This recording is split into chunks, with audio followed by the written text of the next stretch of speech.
We are back on Money in Motion with what else? No, not Facebook. Sovereign debt woes. A slowdown in China also.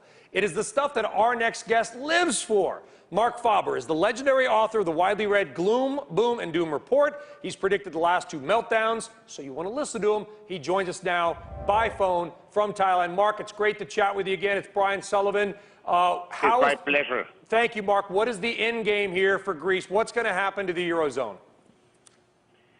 I don't know what will happen, but I know what should happen.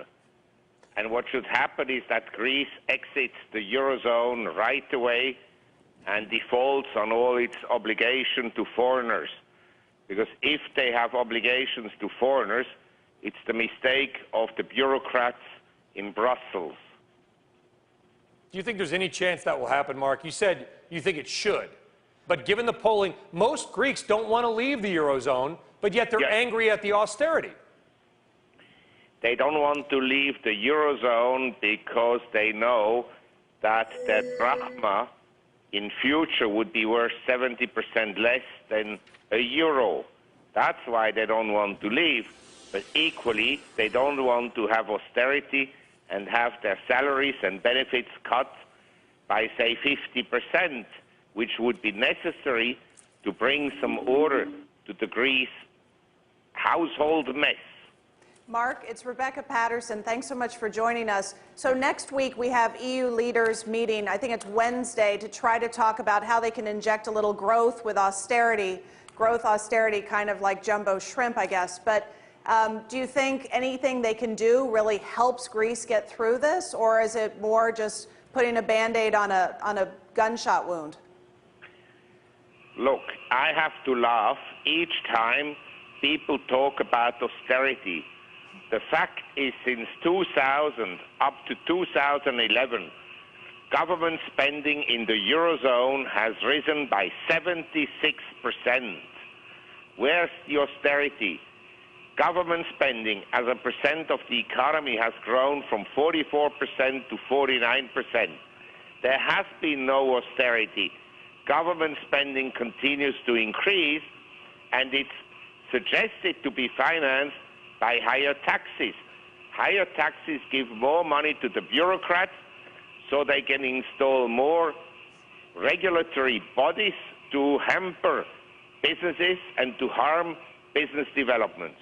Hey, Marc, it's Brian Kelly. So let's move over to the other side of the world where you are now, Asia, and in most particularly China. Most of the discussion is how weak is China? We know that they're restructuring their economy, where they're focusing more on domestic consumption. How is that going from where you sit, and do you think it's a structural change that's actually working? Eventually, I suppose it will work. But how the Chinese economy is doing, you only need to watch at industrial commodity prices and how weak they have been. Because if you look at the years 2000 to today, industrial commodity prices and the Chinese stock market correlated very closely. And so when industrial commodity prices are weak, it tells you something about the health of the Chinese economy.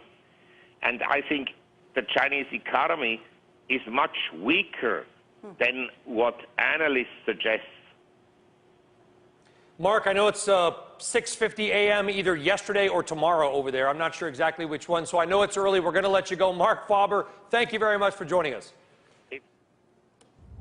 All right, so, I don't know it's tomorrow. Andy, what do you think about what he said? And to Brian's point, we got some distressing home data. 46 cities in China saw home price declines, and car inventory soared in China today. Yeah, you know, one of the things I've been on the show saying for a while is that China's going to weaken, and weaken more than people saw. The WikiLeaks indicators of freight rail traffic, new yuan loans, electricity consumption or output, they're all falling quickly.